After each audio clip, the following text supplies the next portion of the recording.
Hello, and welcome to the Emerald Triangle's Murder Mystery Podcast. These professional radio mysteries are mostly from the 1940s. Some are from the early 50s. I've edited them to remove all the commercial interruptions for a smooth, seamless listen for you. I'm your host, NorCalWeedGal. I'm the author of a weekly Substack publication called Inside the Emerald Triangle. It's part documentary, part memoir about the history of the Emerald Triangle and my childhood growing up here during the war on drugs.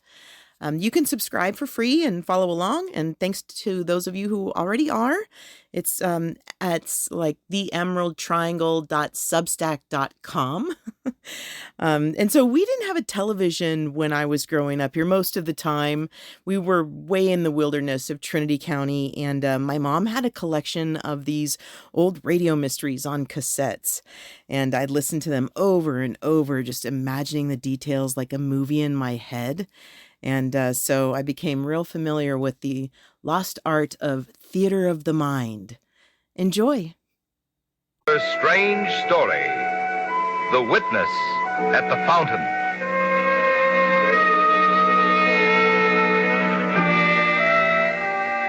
There were two things about Randy Dean that set him apart from the rest of the world.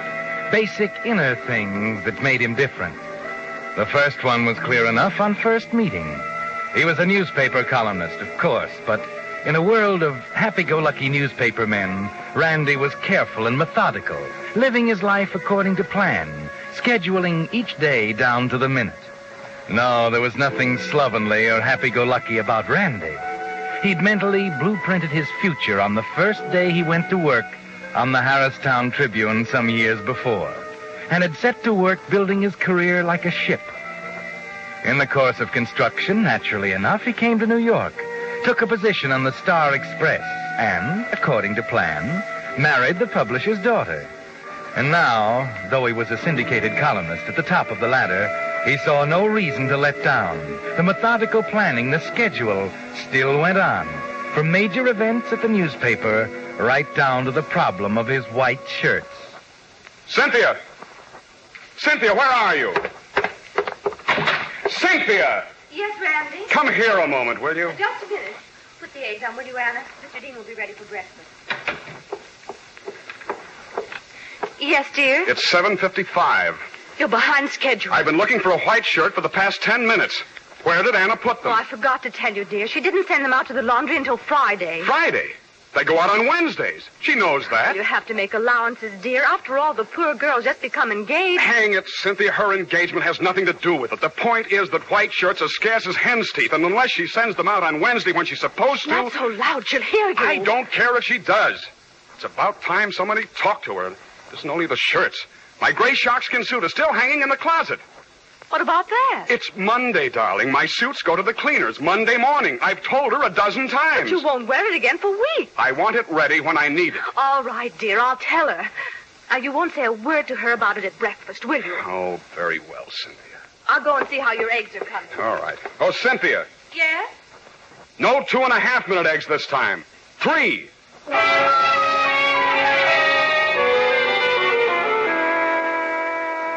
Yes, that was one of the unusual things about Randy Dean, the public one. The other, the private one, was even more unusual, for Randy was basically a criminal. The reason, for example, that he was so irritated about his shirts and his sharkskin suit became clear that very afternoon in the American wing of the Metropolitan Museum of Art. He was sitting inconspicuously with a dapper little gray-haired man before a painting by Gilbert Stuart, properly attentive as the guide discussed its merits before a small group of spectators. Of Washington, perhaps his most famous, we find Stuart at his best. The delicacy of line, the careful delineation of character, expression, and so on. Let's pass on now to another example of the artist's work, the portrait of John Jay. Are you coming, gentlemen? No, thank you. We'll sit here a moment longer if you don't mind. All right. Let's get it over with, Broden. How much this time? $2.50, naturally. That's what I thought. Here you are. Thanks. Going to have to raise it, you know. Inflation. Raise it all you want.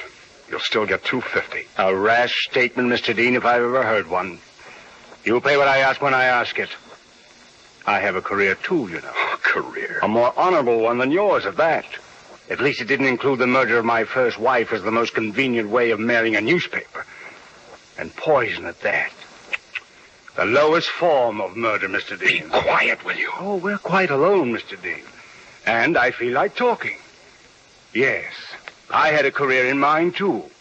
You see, I didn't plan to spend the rest of my days as a laboratory technician in a coroner's office.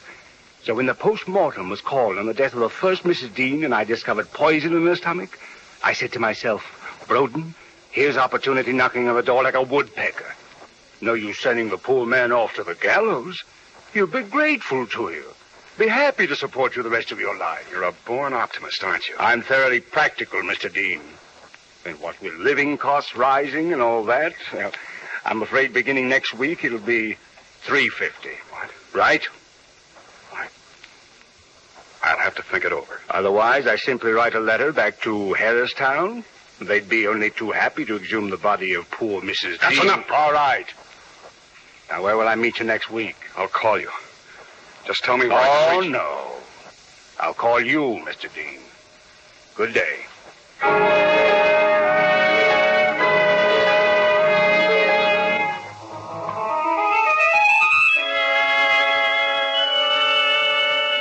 Yes, Randy. Mr. Broden had a blueprint for his future, too. And for more than 4 years now, you've been meeting him secretly once a week. First it was $100, then $200. Next week, $3.50. And all he has to do is remind you of the first Mrs. Dean to make you, cooperate. Yes, in his way, Mr. Broden is just as meticulous as you are. He realizes, of course, that his career depends upon yours. And he's been very careful to keep your meeting secret, so that nobody has the slightest suspicion that any connection between the two of you exists. That fact suddenly becomes important a few days later. Terry Lund of the Homicide Department is your guest for lunch at the Press Club. And of course he falls back on his favorite subject, crime detection. I'm afraid I don't get it, Terry. What do you mean, murder is a paradox? It's very simple. The more effort you put into it, the more you try to cover up your tracks, the easier it is for us to come up with the answer. Oh, now, wait a minute, No, Terry. no, it's a fact, so help me. I've seen it happen hundreds of times. The Fancy Dan kind of killer is a lead pipe cinch. It's the stupid ones that worry us. Well, what do you mean by that? Well, we start with a corpse, right? Yeah, First, we identify the guy. Mhm. Next, we start looking for motives. yeah, Connections between the corpse and the people who might have reason to kill him. right. Now, that's where the stupid criminal gives us a headache. Huh? Oh, sure, you're a newspaper man. You ought to know that. Just look at the dozens of little three-line fillers that you throw in at the bottom of the columns in the back of the paper. Unidentified robbery victim, man found in alley, suspected suicide on beach. Yeah? Why, every one a case where some stupid bohunk just walked up to someone he'd never seen before and slugged him and walked away. So there we are, standing around a corpse all dressed up and no place to go. You get it? I never thought of it in that way. You know, that's interesting, Terry. I might do a column on it. You better let me read it first. No connection, no motive. Tell you what I'll do. I'll give you a ring next time we run into one. Let you in on it firsthand. How about it? Well, thanks, Terry, thanks. I'd like to get in on one firsthand.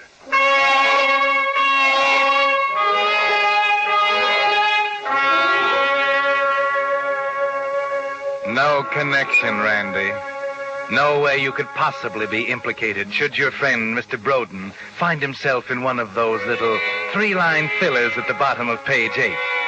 It suddenly seems so simple that you wonder why you balked at murder a second time. Why you submitted to Mr. Broden's demands for 4 long years. And at that point, you make up your mind. The next meeting with Mr. Broden will be his last. As usual, his call comes in late Saturday evening, and you're ready for it. But I tell you, I'm all tied up, Broden, until 11 Sunday night. I can't meet you at all, unless, of course, you can make it rather late. I see. How late? 11:15. But that's ridiculous. Why not make I'll meet you at 11:15. But don't you think it would be... It's settled, Mr. Dean. Now, where? Well, how about the fountain in Jackson Park? Jackson Park. Okay. You realize, naturally, that it's an ungodly hour. I trust it won't happen again. Don't worry, Broden. I can almost promise you it won't happen again.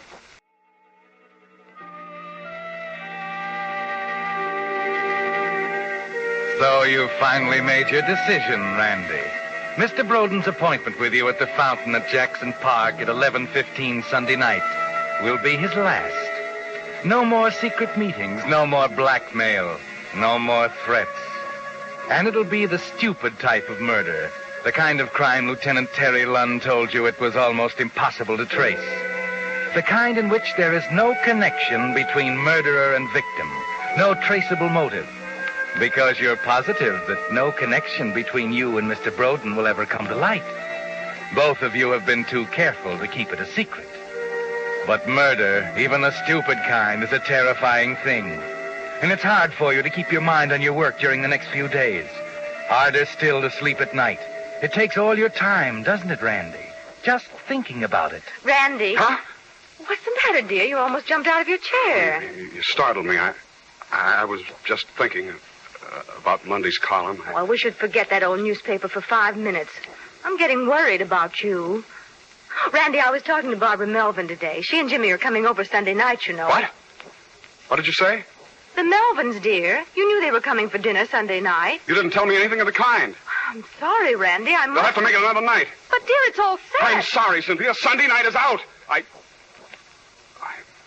simply not up to having company for the rest of the week. I'm tired out, exhausted. Terrible pressure at the office. All right, Randy, dear. You don't have to explain. I understand. I'm glad you do. You don't have to tell me, Randy. What? Tell you what? Why you're acting this way. I'll simply tell the Melvins it will have to be another night. That's all.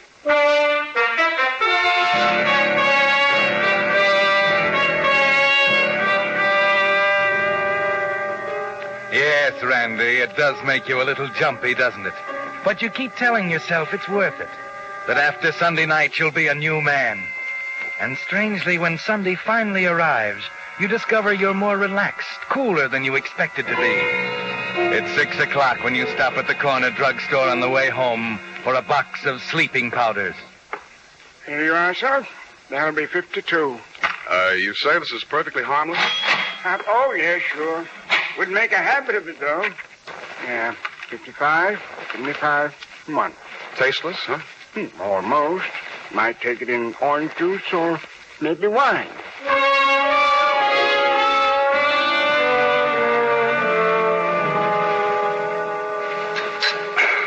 Excellent dinner, dear. That steak was delicious. You might tell Anna. I think you've been very unreasonable with Anna during the past week, You're Randy. perfectly right. I'll make it up to her right now. Anna! Yes.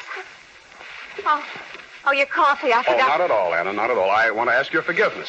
Cynthia tells me I've been quite unreasonable, and I agree with her.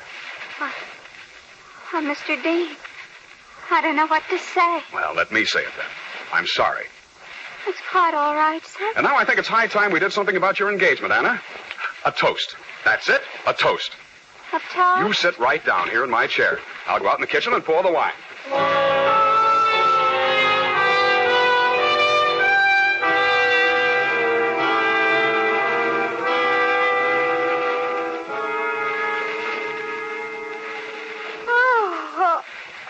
Oh, my goodness, Randy, I don't know what's the matter with me. I'm dead to the world, and it's only 9. Where's Anna? In bed. She gave up the ghost a half hour ago. Well, might as well go to bed. I'm tired, too. Oh, the wine, I suppose. What? Always affects me that way. You should know better than to give me wine after dinner, dear. Come on, let's go to bed.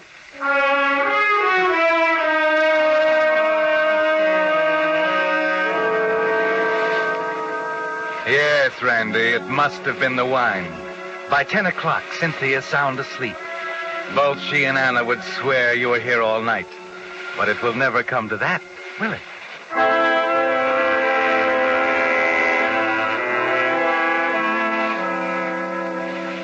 The corridor's deserted when you quietly leave the apartment and tiptoe down the hall and ring for the automatic elevator. Confound it, wouldn't you know?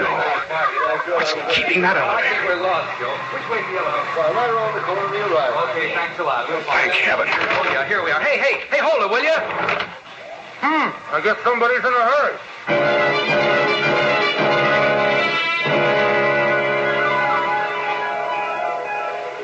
You wish you hadn't picked the fountain. It's too exposed. Lawn stretching in every direction from the path around it.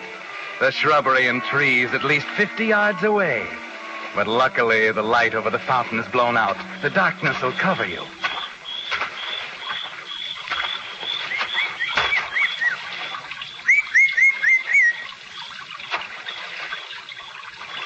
Dean, over here. Dark as pitch. Why in the world you ever picked a godforsaken place like this? It's the last time, Dean. If you think I'm going through with this again... I told you it wouldn't happen It again. better not happen again. Where's the money? Here. You'll want to count it, I suppose? Count it. I can't even see my hand in front of my... Oh, I told you this was the last time, Broden.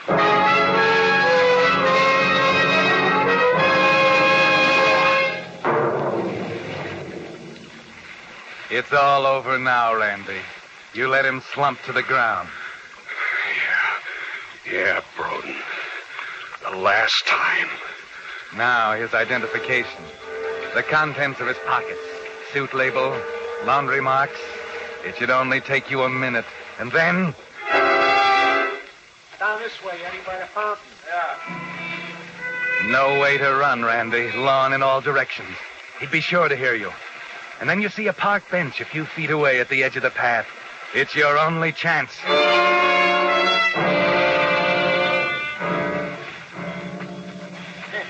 Great life, huh, Eddie? What do you mean, great life?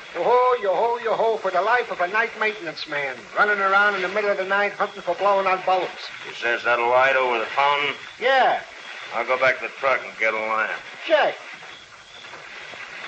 Stone cold dead in the market. Stone cold dead. Hey, what's the matter, pal? Well, my friend here he's a little drunk, I'm afraid. I was walking him through the park, and I... So help me, you're like all the rest of them. Now, that's no way to do, pal. You gotta keep him walking. You never sober a guy up by letting him pass out on you sitting on a bench like that. He'll be all right. Oh, now, look, you're talking to an experienced drunk, brother. Yeah, let's walk him some more. Let me give you a hand. Don't. I tell you, he'll be all right. Oh, now, don't get sore about it. I'm only trying to help. Just let me alone. Well, you know, if it was me, I'd trot him around the fountain 4 or 5 times. And then you know what? I don't care what. Please go on. Then I'd dunk his head right in the fountain. Yeah, that'd snap it out of him. Like that. Hey, come on. Let's give it a try. Get away. I tell you, Stan! Yeah? Ain't got no 300-watt plug. You sure? Yeah. He's nuts. There's a whole box of them there. Stick around, Pally. I'll be right back.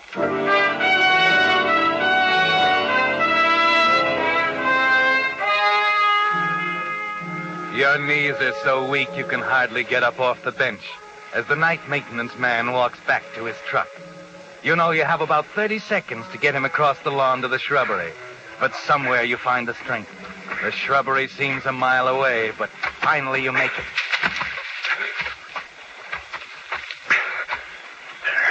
There. Drag him inside. Oh, don't be that way, Julie. Come on, give us a little kiss, huh? I told you you're my big heart. Art. Huh? Someone in the bush. Where? Right over there. Hey, who's there?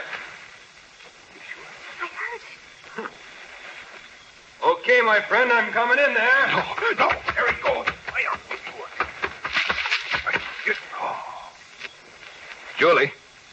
Julie, there's a body in here.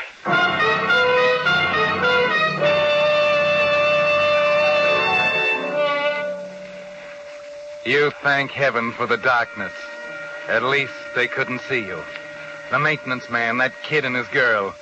They'll never be able to identify you in a million years, will they, Randy? An hour later, you're back in the apartment, safe in bed, with Cynthia sound asleep at the other side of the room. Still safe, Randy. Still no connection, no motive. Still safe. Still safe. Randy, darling. What? Oh. Oh. What time is it, Cynthia? I hope you don't mind, dear. I let you oversleep 45 whole minutes. You seem so exhausted. Oh, yeah. I was exhausted. Anna's bustling around in the kitchen now getting your breakfast. Well, better get up. Randy, you're a sweetheart. What? You know, sometimes I tell myself I'm married to an old stick. Then you surprise me like you did last night, and I know I'm wrong. Last night? You made a new woman out of Anna. It was a nice thing to do. What are you talking about, Cynthia? Apologizing to her that way, dear, and the wine. She was almost in tears. Oh, that. And believe me, it works. You don't catch flies with vinegar, you know. She got your cleaning off this morning right on the dot. And there's a big sign on the kitchen calendar. Laundry Wednesday. Well, I hope she keeps it up. Better get going. I'm never going to get to work. Oh, that reminds me, Randy. Terry Lunn called. What do you want? Well, I don't know. I told him you were asleep, and he said to have you call when you got to the office. That's all he said? Why, yes. Is it that important? Why? Oh, white as a sheet.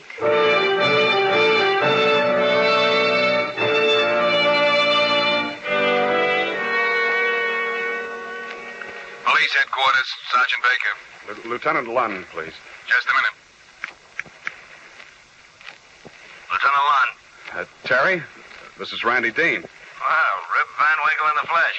First time I ever caught you in The Hague. What happened to that schedule? Well, you'd better talk to Cynthia. She let me oversleep. What's on your mind? Oh, our friend, the stupid murderer. You said something about wanting to get in on the next one. Oh? Well, we got one.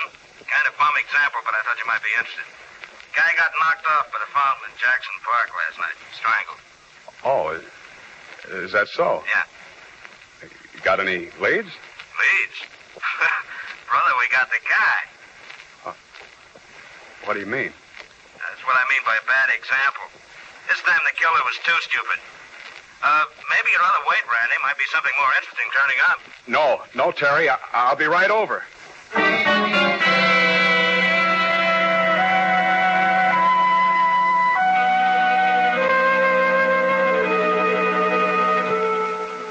There was no connection between you and Mr. Broden, Randy.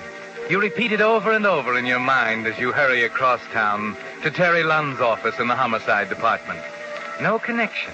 No way they could link you with the murder at the fountain in Jackson Park. And yet Terry told you just 15 minutes ago that they had the killer already. Some itinerant, perhaps. Some wayward bum who happened by at the wrong moment. Well, no matter. Mr. Broden is out of the way, and a bum goes to the chair, and that's that. 10 minutes later, you lean back in a chair and try and appear unconcerned as Terry goes over the story you knew pretty well already. The maintenance man sees the two of them sitting there on the bench. The killer pretends the dead man is drunk, you see? Oh, yes. We just went over the records at the cleaning plant, Chief, and found out the cleaner the suit came from. Oh, good. Where? The Elite Cleaners on 86th Street. Shall I call him and get the guy's name? No, we better go out there. Get a couple of men. We'll be down in a second. Mr. Dean will go out with us. Right. So the guy bluffs it out, and then when the maintenance man goes back to his truck, this guy tosses the body into some bushes and runs, leaving the world's best witness behind him at the fountain. That's what I mean by too stupid, you see? Witness? What do you mean, a witness? Yeah, he might as well have tied himself to that body with a pair of handcuffs. Well, come on, let's go. Wait a minute, Terry.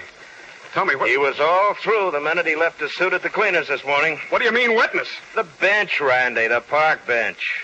With a nice coat of wet green paint. I hope you liked that as much as I did. Please like and subscribe for more awesome original mysteries from the Emerald Triangle.